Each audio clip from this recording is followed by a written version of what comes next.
Welcome to the Album Nerds Podcast with your hosts, Don and Dude. Welcome to California. It's the Album Nerds Podcast. I'm Dude. I got Don with me. Don, how you doing? You ready to start exploring beautiful California? I'm ready to hang 10, dude. Oh, man. See, the problem with people doing the surf guy voices now is they just sound like Ninja Turtles. Yes, that's true. Cowabunga.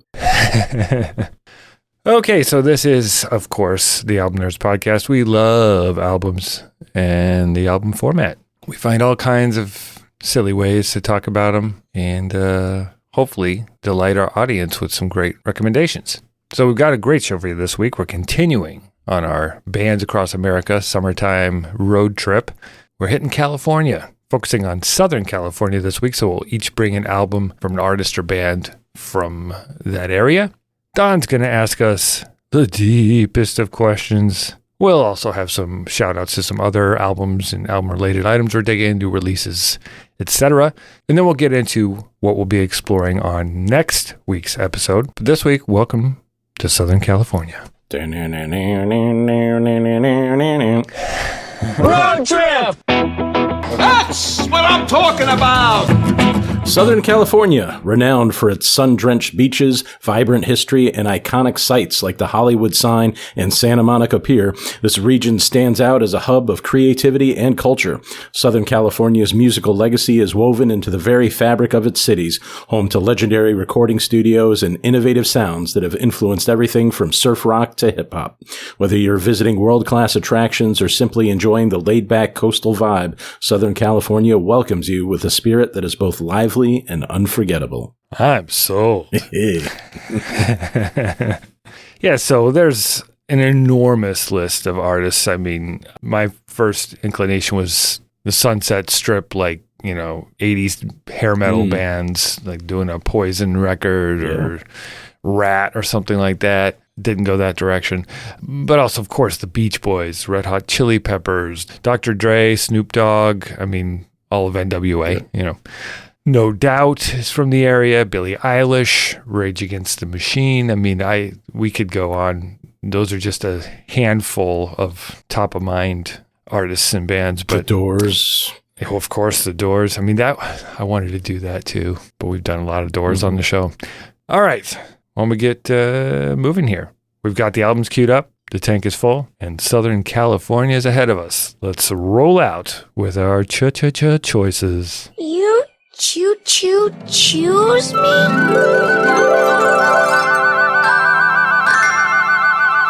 Our first stop on our journey through Southern California takes us to Crosby, Stills, Nash, and Young with the album Déjà Vu, released in March 1970. So it's actually the second studio album for Crosby, Stills, and Nash, but it's the first one that included Neil Young. So Crosby, Stills, and Nash was kind of a folk rock supergroup. David Crosby from L.A. was in the Byrds. Stephen Stills from Texas was in Buffalo Springfield. Graham Nash was from England, actually, and was in the group The Hollies. And Neil Young was from Toronto, Canada, and also a member of Buffalo Springfield. Crosby, Stills, Nash, and Young. Beautiful. Crosby, Stills, Nash, and Young. Crosby, Stills, Apparently, Nash, and after the success of the first Crosby, Stills, and Nash album, they felt like Stephen Stills was carrying most of the instrumental load. Crosby and Nash were more just vocalists in the group. So they wanted to have a fourth member, mostly for live performances, and they sought out Neil Young. Originally, they wanted Steve Winwood, I guess. Oh, I had also heard that John Sebastian was that makes sense. In consideration. Yeah, from the Love and Spoonful. But Neil Young, wasn't satisfied with just being a touring member, so he negotiated his way into being a full member. Get that Y on the CSN. Yes. Yeah. It does look better with the Y. Yeah. Well, it looks almost like a word. Ksni. All right. Well, let's check out the album. Here's the first track, Carry On. Love is coming. Love is coming to us all. Man, those guys suck. Those harmonies are so pitchy. So that's another song that's kind of hard to choose a clip from because there's really like, three distinct parts of the song. But that's kind of the a cappella bridge.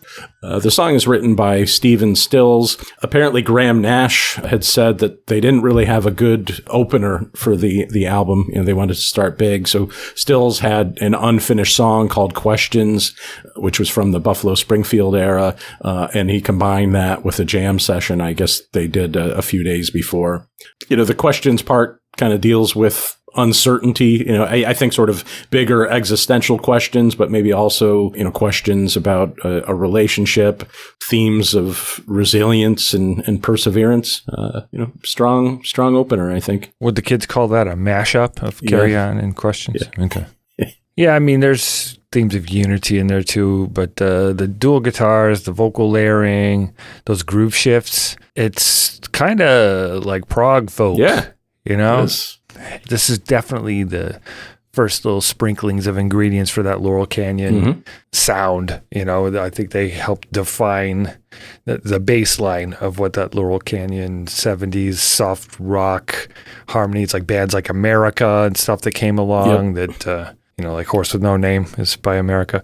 So this song certainly sets the tone. And I grew up on this record. My dad had it when I was a kid and played it an awful lot. So it resonates with me, nostalgia as well, And I mean, you really have the unique harmonies of Crosby, Stills, and Nash. There's something about they're a bit dissonant, I think. I don't think they're traditional chords, like what the Carter family would have done or something like that. So, but that style, I think, of harmony ended up being adopted by other artists. Yeah, let's keep moving along with the record. Here's the next cut, Teach Your Children.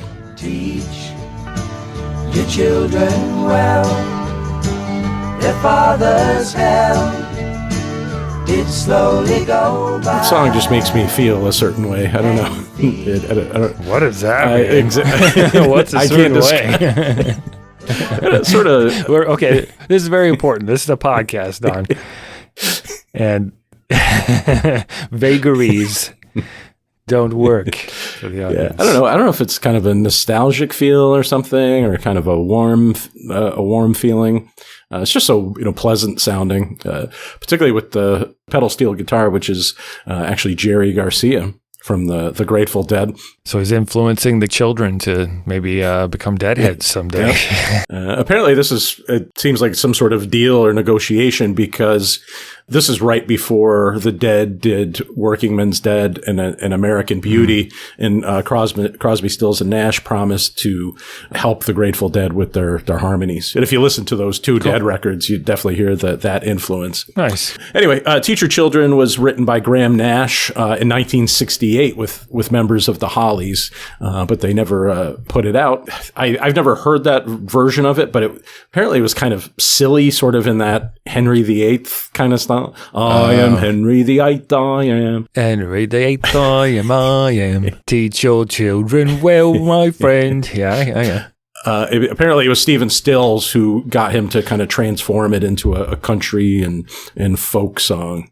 Yeah, some of the lines in it are just amazing. Teach your children well, their father's hell did slowly go by, So maybe, the experiences of your parents, listen to them. They should use those experiences to bring up their children and help them not have to deal with the things that they did. But then the juxtaposition of teach your parents well, the children's hell will slowly go by. I always just loved this, even as a kid, because it felt like it was an adult song about me, about my people, about kids and families and being there for each other. It's nice. Did you ever say to your parents, hey, I'm teaching you? That would have been welcomed compared to the actual things I said. All right, well, let's keep moving. Was there a particular song you wanted to talk about? I felt like we needed to focus on the young a little bit, not the children. So here's a little bit from Helpless. Birds flying across the sky, throwing shadows. I remember when I was a kid being like, big birds flying across the sky? But that's Snuffleupagus. I was like, big bird doesn't fly. That's a Sesame Street reference for the uninitiated. This one was written by Neil Young. Very simple descending chord progression. This is one I can actually play on guitar. It's D-A-G. Serene, deceptively straightforward. It evokes deep nostalgia. I guess it was inspired by Young's childhood in rural Ontario. I mean, he mentions Ontario at some point. That's good. Then but I guess it's more about a feeling than like precise coordinates on a map. CSN, it's like their vocals are floating like smoke around Neil Young's aching vocal. I mean, the guy sounds like he's in pain when he does that particular register of his singing voice. And I don't think he's straining. That's how he sounds. Yep. The inner pain coming out. Yeah, it's kind of like a spiritual cousin to his Harvest era. Yes. To Neil Young's solo career. What are your thoughts on Helpless, Helpless? Yeah, well, this is, I think, the first time on the record where it's obvious that Neil Young is there. Yeah. In fact, I think several songs on the album, Neil Young isn't even on the track. I don't think he's on Teach Your Children or Our House. I remember looking at the liner notes on the vinyl of this when I was a kid and looking for their names, and I do remember his being missing on a lot of songs. Yeah, but this one is, this is clearly a Neil Young song, but I do think the Crosby, Stills, and Nash backing vocals really just make it something special. So yeah, I really like this track a lot. And it does very much fit into that after the gold rush and harvest period in his solo career. Sometimes I complain about it when there's disjointedness. The threads that make this an album are these guys' voices and songwriting chops. They fit because they sound great. Yes. Yeah, and I do think the eclectic nature of the album actually strengthens it. Yeah. All right, well, let's check out the closing cut. Here's Everybody, I Love You. Everybody,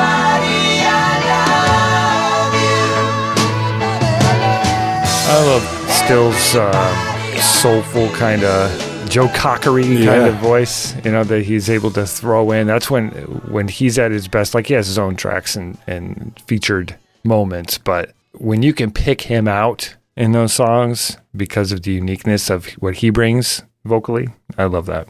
Even on a song that I don't think is the best. Yeah. It's just amazing how talented all four of these guys are. I definitely recommend, if you've never listened to a Stephen Stills album or a Graham Nash album, they're excellent. So Everybody I Love You is co-written by Stills and Young. So it kind of goes back to their Buffalo Springfield days. It kind of reminds me of Ohio, which I think comes on the next CSNY album. Kind of has that sort of rockin' edge to it, but still has the CSN vocals.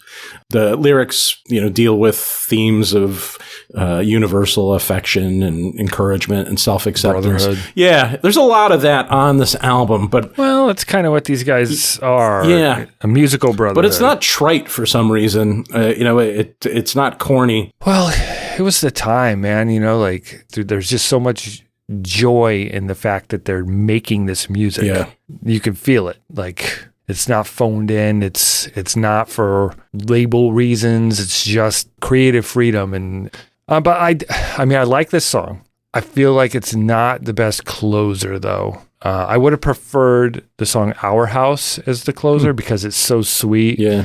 And, so this is kind of this journey of these guys growing up to some extent. So then closing it with the family, another family life type of song. I know what you mean. Yeah. That's just me. Yeah. It seems like Neil Young kind of likes to end with like a guitar track. Rocker. Yeah. And, I really get the sense that Stills and Young really were, kind of letting loose on this one or kind of dueling with their guitars on this. In general, I think there's more bluesy guitar parts and solos than people think of when they think of Crosby, Stills, Nash and Young or Crosby, Stills, Nash. They think it's just this folksy acoustic stuff, but there's a lot of 60s, 70s style rock guitar on this too. Oh yeah. Okay, well let's take a moment to rewind and reflect on Déjà Vu. I'll start with my clickbait headline.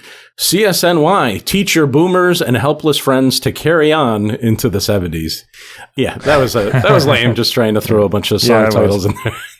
But, it does feel like, it is that transitional period from, the hippie, Woodstock period into the 70s where we're, it seems like people are moving from San Francisco to LA and hanging out in Laurel Canyon stuff. But also, kind of I think a darker, maybe more cynical time in the 70s. But yeah, I mean, the overall vibe of this album, I think the star of the album is the CSN vocals. Yeah, I mean, their vocals are just unique and powerful, and just add a softness to music that is sometimes challenging. But as you said, there's also some grit in there, and I think it probably has a lot to do with Neil Young, that you get that raunchier sound in there with the guitar. So yeah, I mean, I think it's just a fantastic overall vibe. How about you, dude? I guess we can start off with my clickbait headline to describe Déjà Vu. Wow. Feels like someone said something like that before. Just experienced it myself. 4 icons, 800 studio hours, and a folk rock masterpiece. 800 hours, damn. Now, that's what I read. Yeah. There was a lot. I mean, you got 4 solo artists, essentially, all with their own ideas. Yeah. Probably a lot of tape that is on the floor there. Yeah, I picture like all 4 of these guys were probably like the bullies in their groups. Yeah, they were the bossy ones, and then they're all together. Yeah, so like my overall vibe, love it. Love it. Love it. I love it. Yeah, so it's really, it's these artists operating within the shell of a group, which I think is just more of a think tank, a musical think tank, But yeah, it's acoustic serenity meeting psychedelic edge. And it's not really a flow album like I talked about. Each track stands on its own, but the sequence kind of tells this larger story, all about their personal growth and their lives, and it sounds like a family reunion. Yeah, we always like to mention the killer to filler ratio. I think it's mostly killer. I agree. Even cuts like Almost Cut My Hair, which seems kind of corny. That's a David Crosby pen tune. But I think because of the time, the idea of your hair being this sort of method for protest is. Yeah, it meant that you weren't a grown up man. You were counterculture. You're supposed to get a shave and a haircut and go get a job, Yeah. Of course, Woodstock is a cover of the Joni Mitchell song.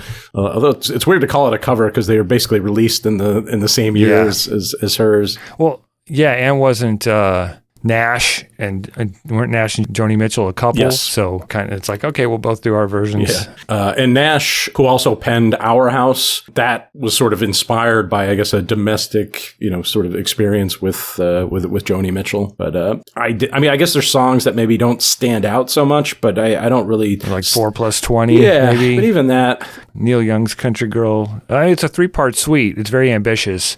I don't know. I guess it fits the least. If one were to nitpick, yeah, maybe, but it's still a great song. Yeah, I agree. And the production, I think it's great. I mean, it's hard to imagine this album produced in a different way. Somehow, you get all the instruments, so you can hear every little part, quite well.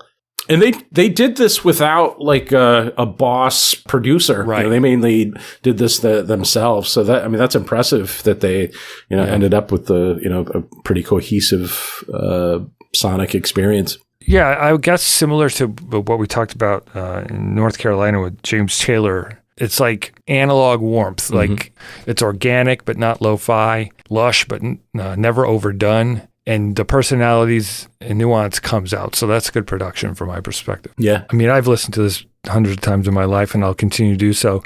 Replay. Like, is this an album that you can just pick up regularly? Yes. Okay. Well.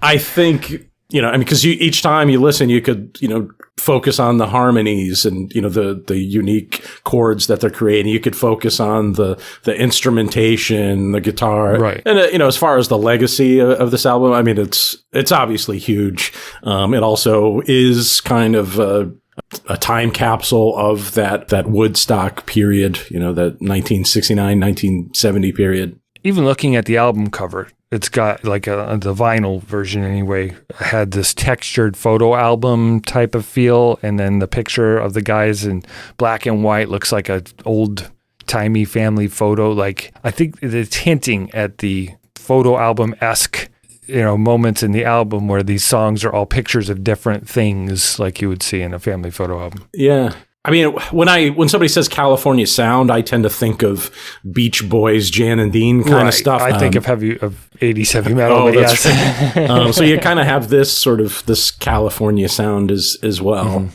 Crosby, Stills, Nash & Young's Déjà Vu is both a time capsule and a living document.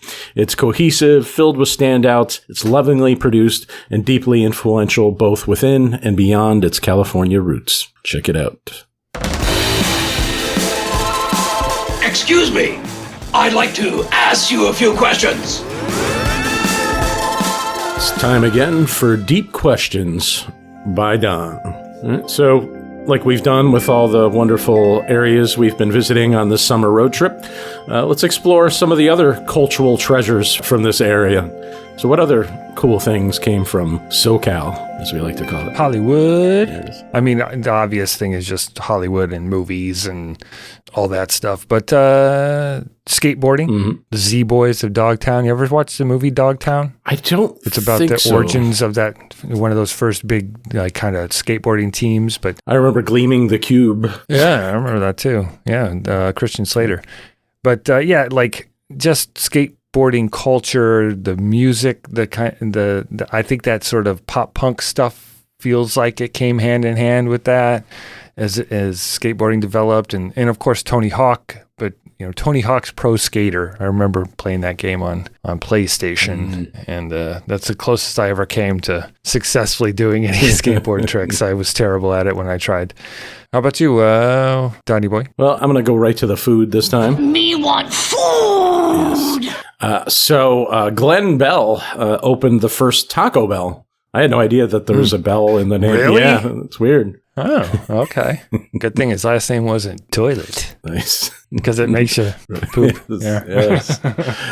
So in Downey, California, which is apparently in Los Angeles County, he opened the first Taco Bell with 19-cent tacos. Wow. Particularly when you're young and you're scrounging change together, at the food court.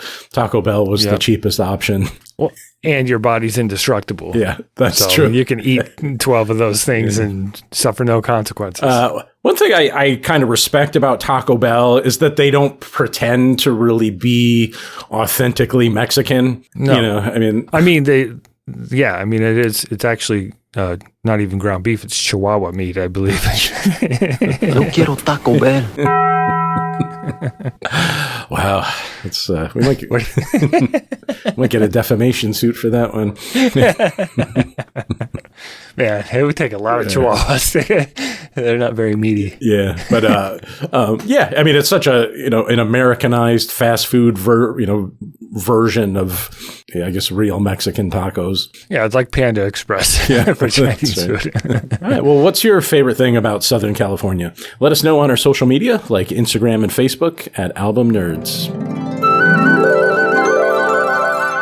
Yeah, I went with a band we haven't talked about on the show in a long, long time.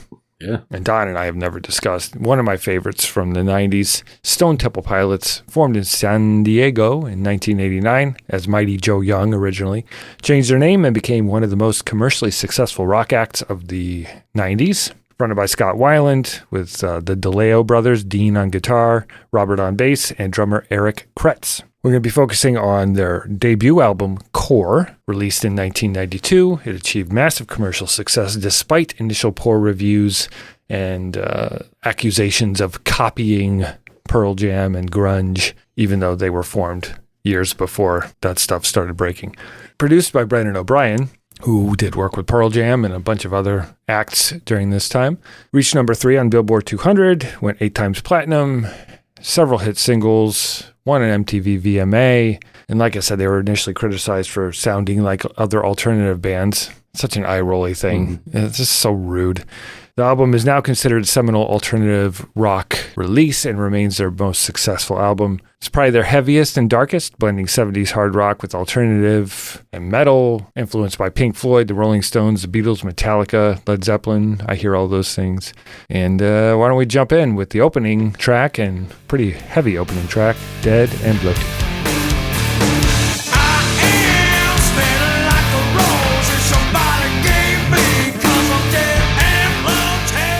Kind of ominous, heavy, halftime track in D major, around 62 beats per minute. Kind of sludge metal undertones, certainly existential angst. Scott Weiland singing into the guitar pickup at the beginning of the album. That's where they get that, kind of canned sound.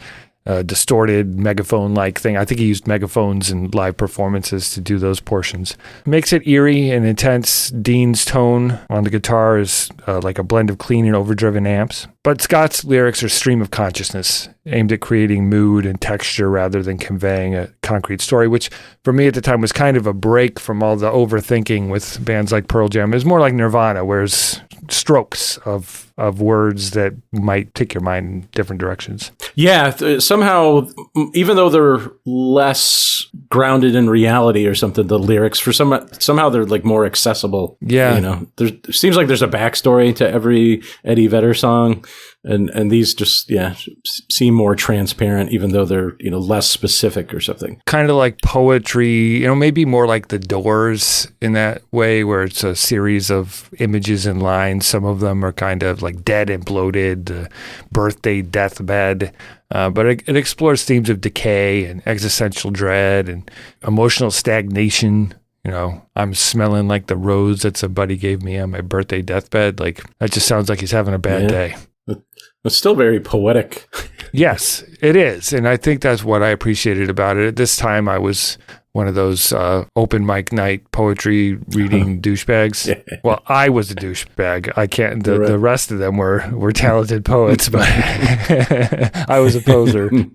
But yeah, it's just so crunchy. And I remember arguing with people about this one, like, oh, it's a Pearl Jam ripoff. And I was like, this sounds. If it's anything, it sounds more like Metallica than Pearl Jam. Yeah, there is a little melody thrown in there. There's the whoa, yeah.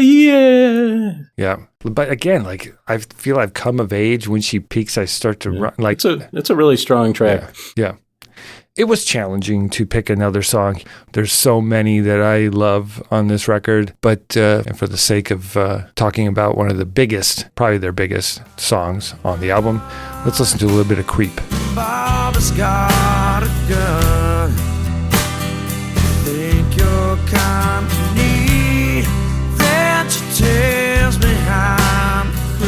I try to leave the word grunge out of this discussion, but the track is a slow-burning sort of ballad that is grungy, I guess, if there weren't so many other connotations that come with that term. In D minor. The saddest of keys. Very, very sad. So sad and angry at the same time. So Scott's vocals here, lots of rasp throughout this song and throughout the record. Yeah. On future records, he kind of ditched it, I think because he was self-conscious about the comparisons to grunge and Eddie Vedder. I don't think they sounded vocally similar at all, but that's because I'm a fan. I'm not an outsider to it. So from the outside, I don't know. Maybe I would have had a problem with it. So apparently, Robert DeLeo drew inspiration from Neil Young's Heart of Gold while composing this one. But it's really Scott Weiland's reflection on personal struggles, self-doubt, apathy of youth, being caught between adolescence and adulthood. And I just think it's like feeling outside, looking in. This was a very important song to me at the time. I loved it. I loved this album. What were your thoughts on this? Was this in your orbit? Well, you couldn't avoid it back then if you were listening to, kind of rock radio or alternative rock radio or watching MTV. But I remember, the first single was Sex Type Thing, which was, very aggressive and kind of metalish. And then I think the next singles were like Plush and Creep. Yep. And it really showed that they're a diverse band, that they had a lot of tools in their wheelhouse. This kind of folky country sound, was a pretty big contrast to, the grit of, Dead and Bloated and Sex Type Thing. So, admired that about the band. Yeah, so I think they can capture anger as well as they can sadness. Yeah. Yeah, and that just the line, like, I always thought about this a lot. I'm half the man I used to be. And I remember thinking, you're like in your 20s. What do you mean? And I think it probably means I make mistakes, maybe part of the rock and roll lifestyle or whatever. And sometimes I think back on this where I miss before the 20s, like those younger years where I was more pure in my approach to the world. A lot of men in their 20s in the college years, late teens, early 20s, kind of do become creeps a little bit. So Speak for yourself. I am, and I was. But yeah, I mean, definitely a cynical, vibe. Yeah, the fact that I related to the song tells me a lot about where I was at that point in my life. All right, so why don't we go ahead and have you pick something, Don? You mentioned something a few times. Yeah. Feels like maybe you're ready. Yeah, so as I said, the first song I ever heard from Stone Temple Pilots was Sex Type Thing. Let's hear it.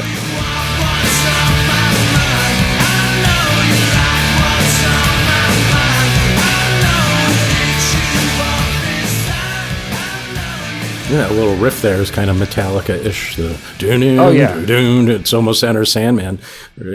It's more metal than grunge, in my opinion. Yeah. At least this first record. They do. I think they have a lot in common with Alice in Chains as well. But still, I think somehow maybe more accessible in some way. I don't know. It's dark, but it's not too dark or something, or it's not scary. I think in the way like Alice in Chains was to me. There's something sinister about Alice in Chains, and I didn't quite get that vibe from Stone Temple Pilots. I think with Stone Temple Pilots, it was kind of more of a, like we talked about, a poetic sort of, take this as you will kind of a thing.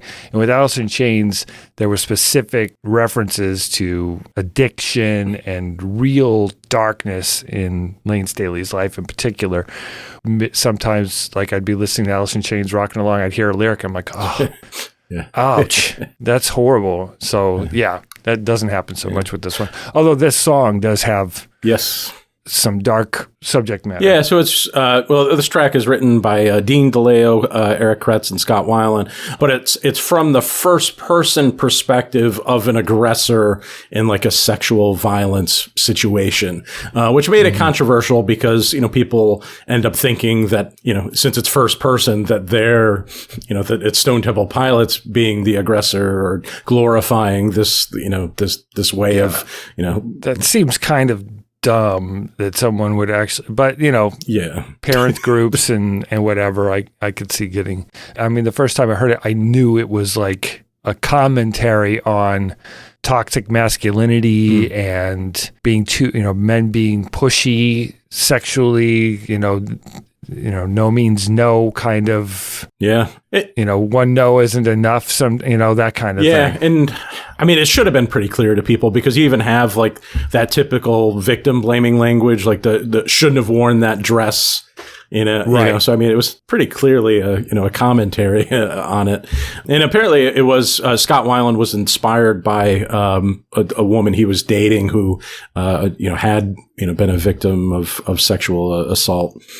I think maybe because it was an aggressive rock song from dudes. Yeah. Snarly, I also read that Dean DeLeo was inspired by Led Zeppelin's In the Light on the guitar stuff here, but who knows?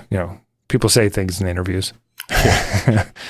Yeah, this is a nasty little tune to sing along to if you start thinking about it. It's like, I maybe shouldn't. Don't do a karaoke if you like. Yeah. And if you do, don't make eye contact with anybody. You're going to jail. So this album is loaded with good stuff, and there are moments on it where there's little instrumentals and some kind of departures from the formula of a hard rock band at the time, including this closing track, which has a unique sound, is over 8 minutes in length, Where the River Goes.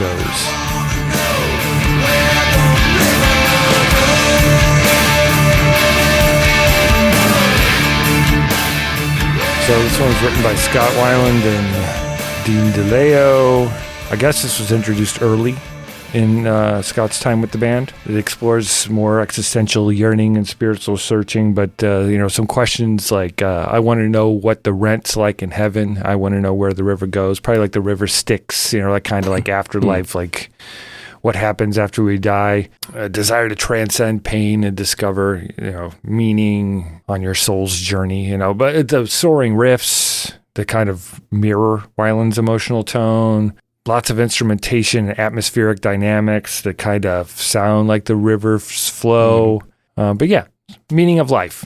Where's the river go? Yeah, I think it's a good ending for the album. To kind of end in a progressive way. Yeah, we got a little progginess here. I think. I don't know, for some reason, if you're going to have a long track, it's kind of nice to to put it at the end of the album.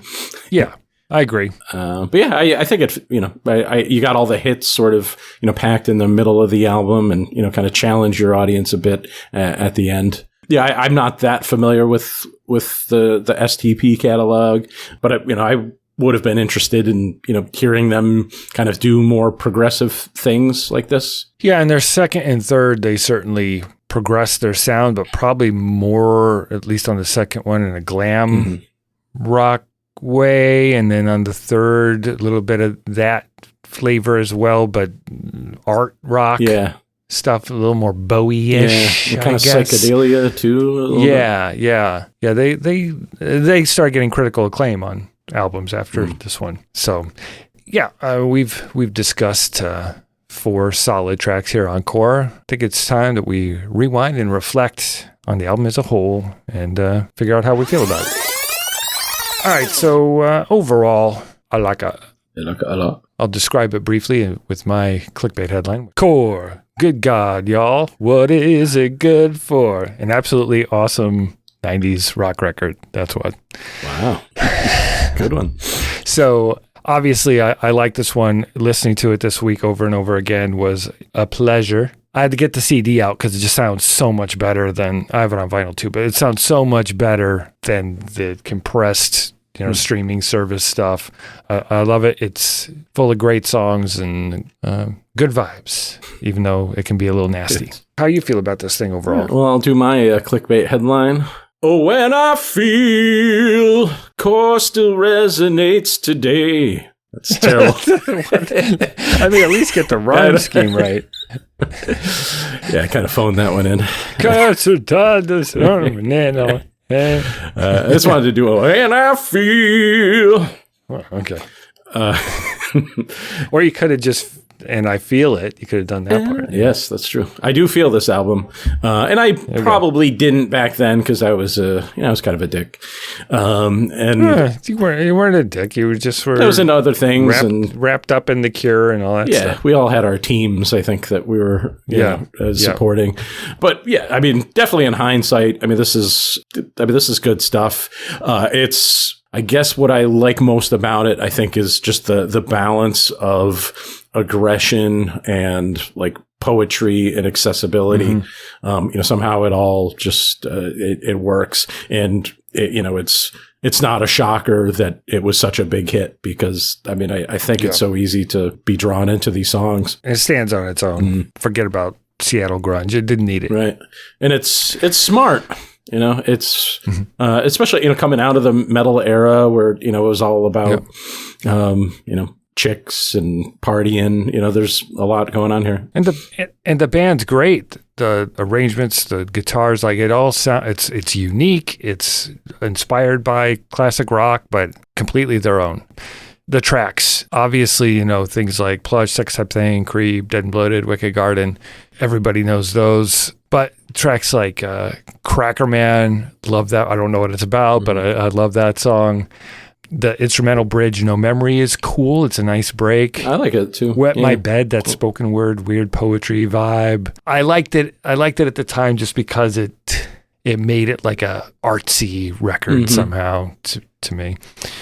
But like Piece of Pie, Sin, those are considered some of the weaker tracks, but I think they're awesome. Yeah. What were your thoughts? Any filler?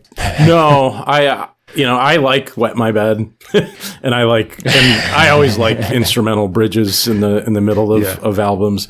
So, and I think Sin is outside of the hits, it's kind of like a cornerstone of the album. It's another sort of epic track. I think a little longer. Yeah. But yeah, lots of killers. Production wise, Brendan O'Brien, I think, mixes it clean and pristine, but keeps it enough in the gutter that it's you can feel it. But every instrument's punchy. The band sounds huge for 4 guys, and the vocals are theatrical but human. So it's well presented here, I think. I think he fought the urge to overdub the vocals a little much. So yeah, well done. And then, replay value. Yeah. It's a little long, I guess, but not compared to, as we moved into the 90s, things got longer. This is in that 50-something minute range. So, lots of replay value. And it has, it's got the hard and it's got the soft. It's got everything you want. Like legacy-wise, as far as their second 2 albums, probably more of a reflection of them as a fully developed band after being through a big hit album and the pressures and coming out the other side. But it's kind of Southern California's loud answer to Seattle's brooding sadness.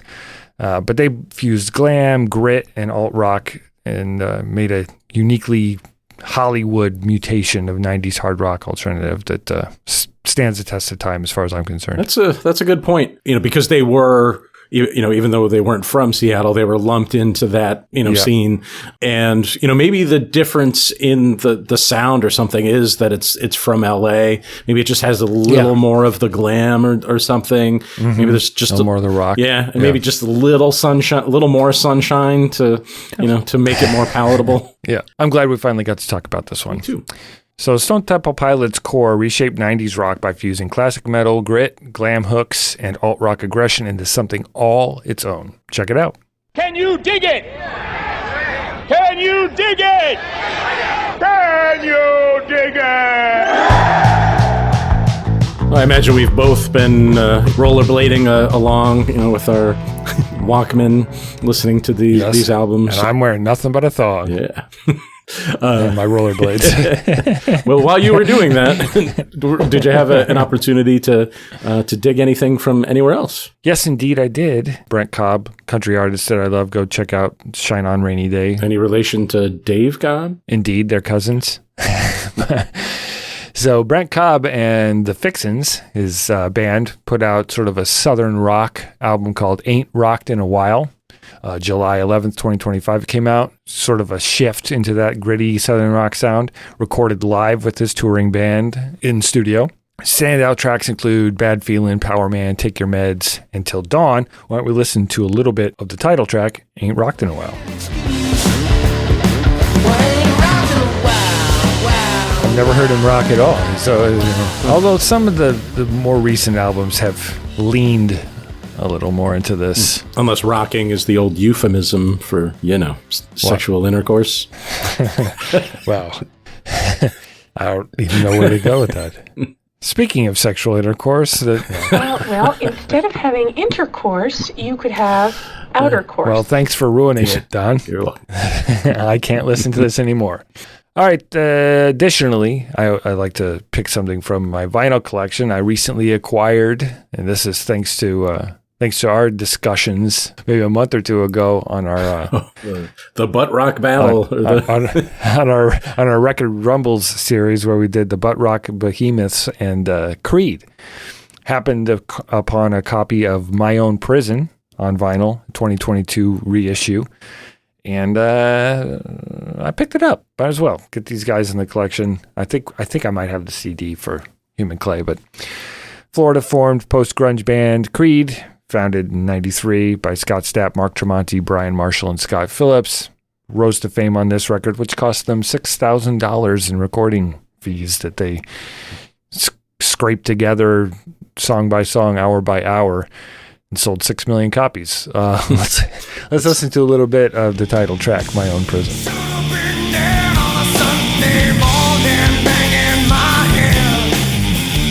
I still regret not giving these guys more of a shot at the time. It's good stuff. I mean, it's fine. It's fun. and spiritual, and it's heartfelt. Yeah. It's real. It's not poser stuff. So they're on tour right now, and people on my social media, like people whose opinions about music I respect, are just raving about how great these shows are. So I think they turned it around. I think they got through that tough period of the anti-Creed stuff, the butt rock stuff, and I think they've come out the other side. That's good. I'm glad they're having some success. Oh, that's really disgusting. The butt rock out the other side. I saw your face, and I'm like, what did I say? How about you, Don? What you been digging on? Well, David Byrne, perhaps you've heard of him, frontman of the Talking Heads. So David Byrne is back with his first new studio album since 2018's American Utopia. The album's called "Who Is the Sky?" It almost sounds like is it a play? Like "Who is the sky?" Who is this guy? Yeah. Excuse me while I kiss the sky. It comes out September 5th. It's produced by Kid Harpoon, who I think is, of course, I think he's an English songwriter and producer. He's worked with people like Harry Styles and Miley Cyrus, and he's working with a New York chamber ensemble called Ghost Train Orchestra. Okay, he always keeps it interesting, right? He certainly does. Yeah. Well, anyway, let's hear. Here's a song called "Everybody Laughs." What you gonna do? Everything is closer, everything Sounds is like it's from a Disney movie or Pixar thing, like Lion King 12. Did you ever get a chance to listen to his last album, American Utopia? I probably did once in 2018. Okay. I don't remember. It was an interesting concept album, and I get the sense that this is gonna be the same sort of thing. Supposedly mini narratives based on I guess his personal experiences of life in New York City. So at the very least, it'll be interesting. Cool. And then another group I hadn't heard of before, Presto Ballet. That's interesting. Yeah. Have you heard of Metal Church? Yes. Apparently, it's the guitarist Kurt Vanderhoof. This is his progressive rock band. Metal Church is, I think, kind of a metal band, and so this is, I think, his progressive outlet. So, in the spirit of progressive rock, this is a concept album. It's about a guy named Andy. He's a regular guy who's disillusioned with modern technology. He left his awesome podcast behind. I didn't make that connection. But he abandoned his phone, his computer, and his social media. And this is what happens when he disappears from society. Here's a song called Thinning the Veil. I mean, just the album cover alone makes it clearly worth checking out. Yeah. I think I skipped the title of the album. The album's called Dreamentia. Instead of dementia, it's Dreamentia. Yeah. All right, well, what are you digging? Let us know. Join us on the socials, Facebook, Instagram, Threads, and Blue Sky. And also, don't forget to dig on some other music podcasts like Pick a Disc. Matt Latham chats with guests about albums that mean something to them. In fact, I did it once. I did Depeche Mode Violator. But it's Pick a Disc everywhere you find podcasts. It will be a discovery of extraordinary value. Here we are again. It's that time on the show when I am reminded of the words of the governor, Arnold Schwarzenegger. California, I'm not going to do it the whole thing, for me is a place where anything is possible. I came here with absolutely nothing, and California gave me everything. Well, he already had the body, so he had something, I think, when he showed up, right? Bodybuilding. Yeah, he came over because of the bodybuilding, but he had no money, he had no place to live. Just the pecs. Etc. That's not enough for most people. My pecs didn't get me anywhere. All right, so normally we would spin the wheel, but we already know that we're traveling up north to Northern California next time. So yeah, that should be exciting and a whole different kind of vibe over on that section of the state. Going up the Pacific Coast Highway? Is that what it's called? The PCU, I think the Californians call it, the hipsters. All right, so yeah, that should be cool. I'm looking forward to that. Then we'll be rolling to another state the episode after. We'll find out all about that next time. All right, well, what is your favorite record from California? What else are you listening to? Email us at podcast@albumnerds.com or follow us on Instagram and other social media at Album Nerds. And visit albumnerds.com to listen to all 299 episodes. And the best way to support the show is to share it. Please subscribe, rate, and review on your favorite podcast app. Thank you once again for joining us here on the Album Nerds podcast. We'll catch you next time for episode 300 in Northern California. Better be a good one. It's going to be great. I don't know why I did a Scottish accent there. Great. A great podcast. No, that was a good one. Our podcast is a very, very, very fine podcast with deep dives and hot takes and dudes vinyl on display.